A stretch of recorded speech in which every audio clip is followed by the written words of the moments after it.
गण्या भाऊ, बोल राहुले. आपल्या डोक्यावर कावळे का बर उडत आहेत? कुठे आहेत बुवा? मला तर नाही दिसू राहिलेत. अरे वरती बघ, वरती. अरे हो शिरे, हुर्र हुर्र कावळ्या, हुर्र हुर्र. अरे शिट, इथून जा बरं. अरे गण्या भाऊ, ते तसे नाही जाणार. ते आपल्याला काहीतरी सांगण्याचा प्रयत्न करीत आहेत. अरे सांगून सांगून काय सांगतील बरं? हेच ना की आमच्याशी मैत्री करा, नाही तर इथून निघून जा. अरे गण्या भाऊ, ही मजा करण्याची वेळ नाही. अरे ते खरंच आपल्याला काहीतरी सांगण्याचा प्रयत्न करीत आहेत, पण आपल्याला त्यांची भाषा कळत नाही म्हणून. नाहीतर ते आपल्यापेक्षा खूप समजदार आहेत, समजलं ना?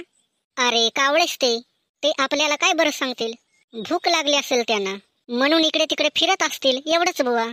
त्यात काय आहे नवल? आयो, कावळ्याने मला चोच मारली. असंच पाहिजे राहुल्या तुला. अरे कावळ्याने शेवटी तुला त्याची जात दाखवलीच ना. अरे थांब कावळ्या, थांब. याचा बदला मी नक्कीच कधीतरी घेईन. अरे राहुले, तुझ्या धमकीने तर कावळे खरोखरच उडून गेले रे. मग जातीलच, कारण त्यांना खरोखरच माझी भाषा कळली ना. हो मानलं बुवा राहुल्या तुला. चल आता घरी जाऊ. हो, मला पण भूक लागली. चल चल. वा राहुल्या वा, एक नंबर मटण शिजवलंस बुवा. खाताना अगदी मजा आली बुवा.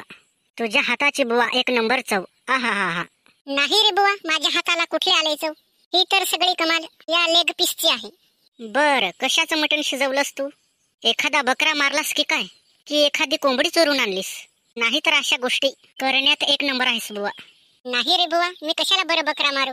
ही तर कमाल त्या कावळ्याची आहे, ज्याने मला काल चोच मारली होती. म्हणजे?